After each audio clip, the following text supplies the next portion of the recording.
And then the other thing is you can also control the information that they get in the privacy settings in Facebook. So that you can, because really I want to protect you, I want you to be safe.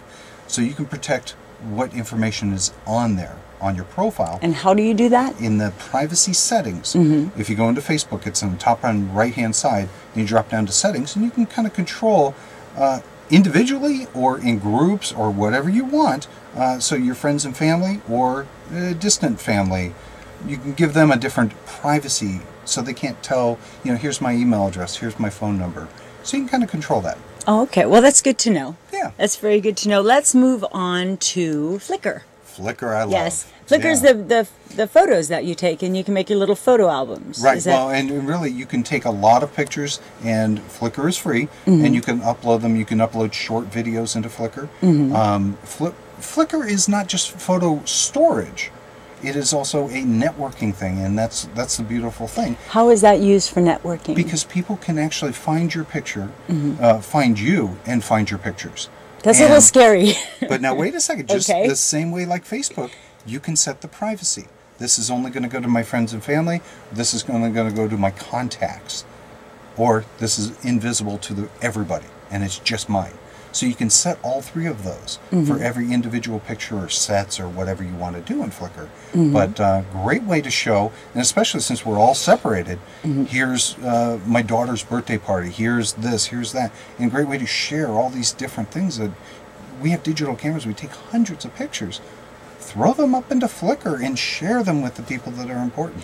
Is the internet ever going to be full? I mean, there's so many pictures and videos and everything from everybody. I can't imagine that there's even any room left. Well, and lately what has happened is the storage has become so cheap that it's very easy to, we don't have constraints.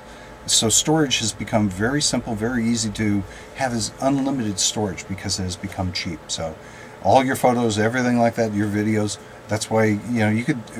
YouTube gets so many different videos every day. How in the world can YouTube even absorb all those videos? I mean, let alone I'm sending many out. And if you haven't seen the site, go to sflivetv.com. My own little plug there. So yeah, YouTube must have just so many. There's no like peak oil. Is there any peak amount that no? No, they're just going to take every video that they can, and they're very happy doing it. They've got storage.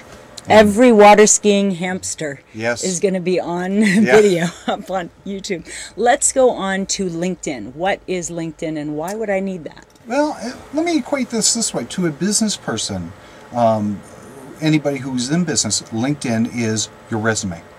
Whereas Facebook might be a great place to the lobby and actually enjoy your friends or what have you.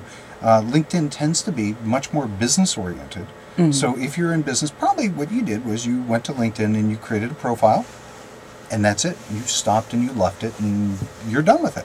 And yet, there are people out there.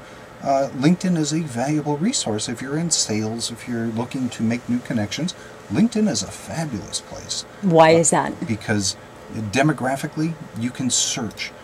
For LinkedIn, you can search for people in particular industries, in a zip code, in a geographical area.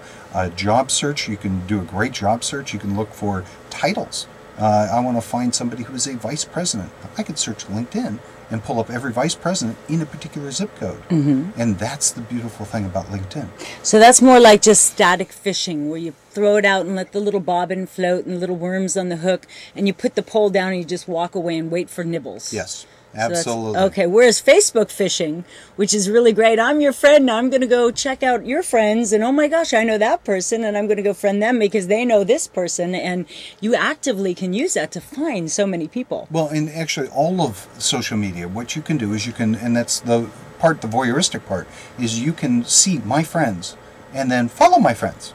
So you can actually, if you find somebody that's well connected, you can actually go and grab all of their connections and say, will you be my friend? Will you connect with me?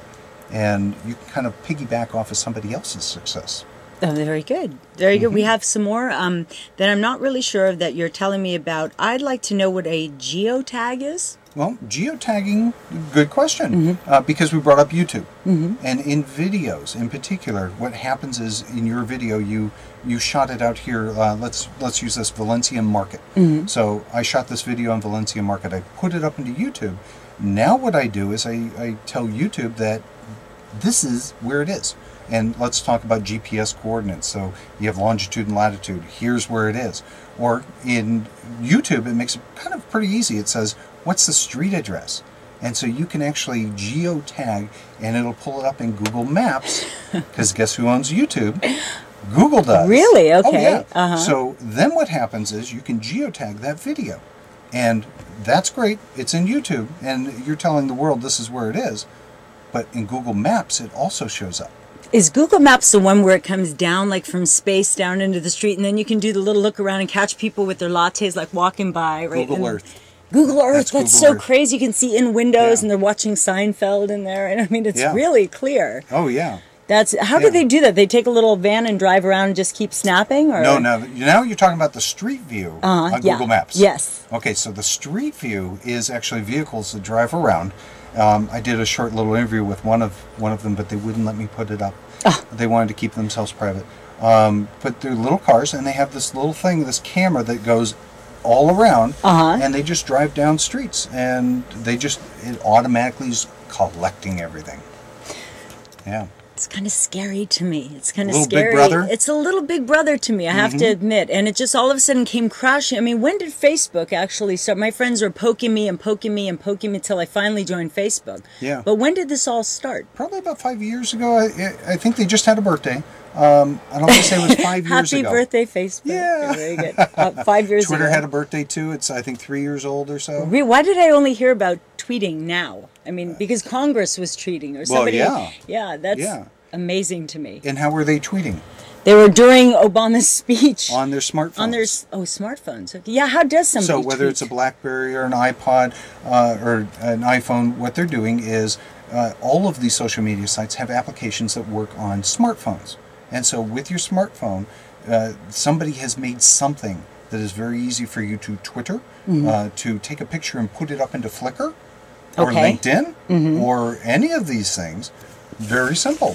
So I have a little sample here of Mark Leno's going to be on the show first, and I went to his website to look for some information on him, and I don't know if you can see this or not. He has Facebook, Flickr, YouTube, all like a Denny's menu, all the way on the side. Just point wherever you want to go. Why should you put all of those things up on your website? I follow him on Facebook, and so we're connected. But the reason he has those buttons, they're not buttons. They're actually they're not just little signs. They are direct connections to him.